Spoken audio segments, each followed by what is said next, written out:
He said unto the men of Succoth, please give loaves of bread to the people who follow me as I pursue to catch the kings of Midian. Give them a little bread and water. Now, this is reasonable.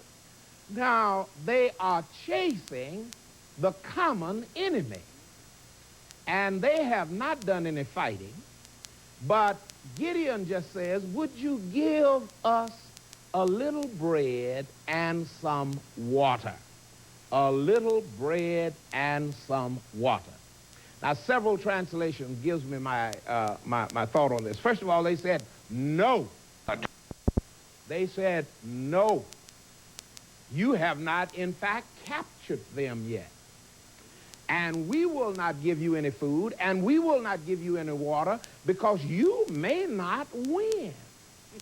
And then they will come back and kill us. And then they said no. And then one translation says, no, we shall stay here and see what really happened.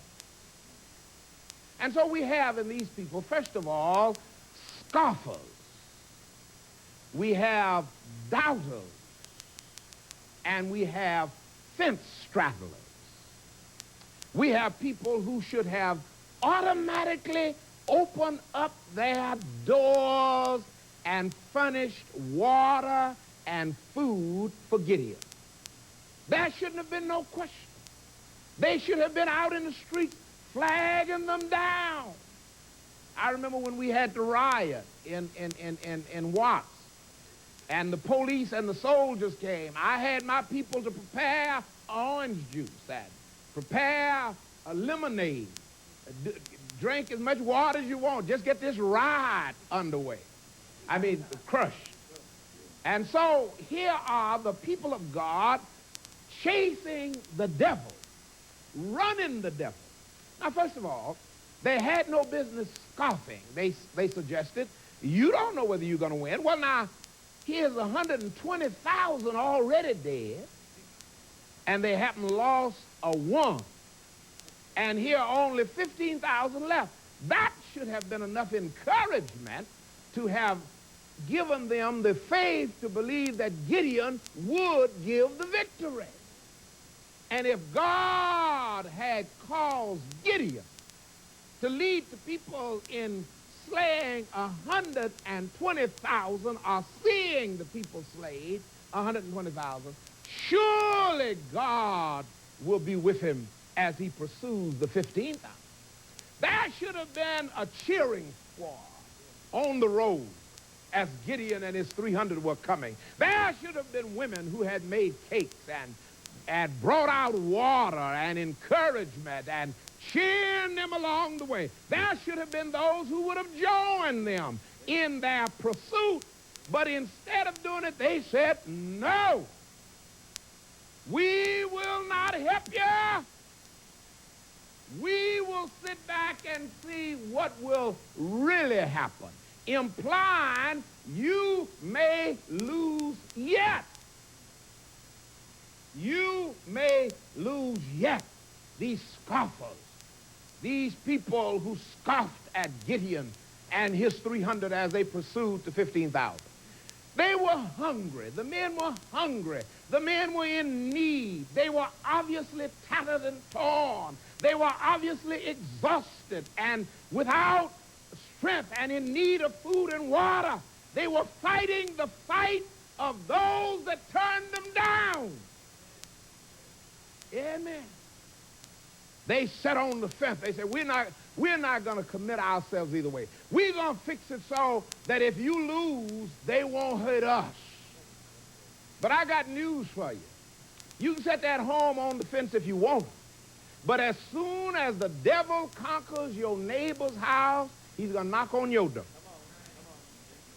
You can't make no peace with Satan. You can't say, Satan, well, you know, I haven't objected to you. He's going to carry you to hell right along with everybody else.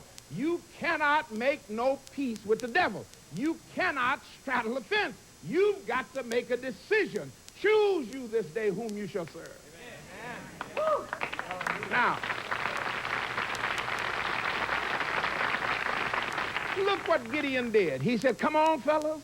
Come on. We had hoped to get some water, but thirsty and dry mouth. Come on.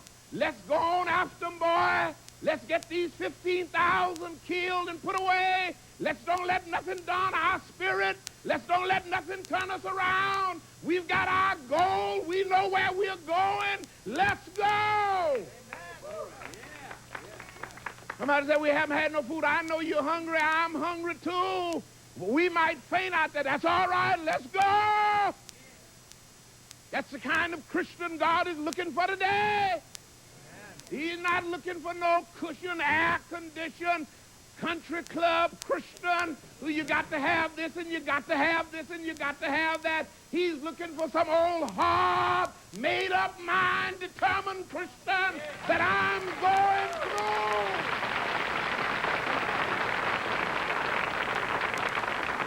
And look at here. People who should have helped him. People of the same family.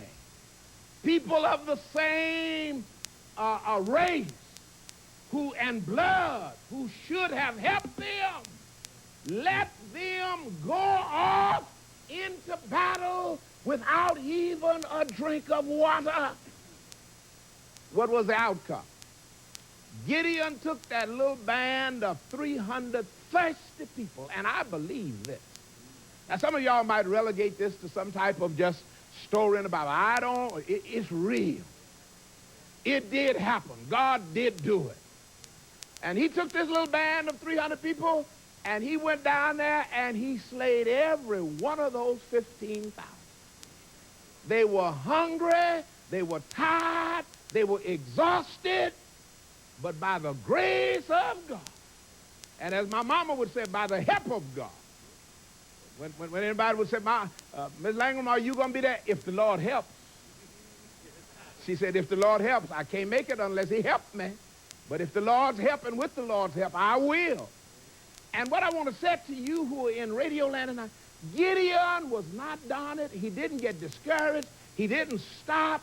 He went on with hungry belly soldiers, with thirsty mouth soldiers, conquered that 15,000, killed every one of them. And then God said to Gideon, now let's go back to Succoth. Let's go back to that little town that wouldn't give you no water and wouldn't give you no bread. Let's go back there that even scoffed at you, that sat on the fence like many believers are doing.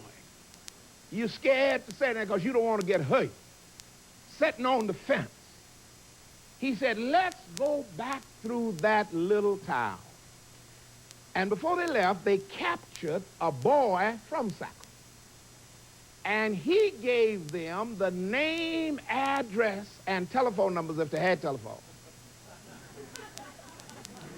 of the 75 leaders who led that community in not blessing Gideon.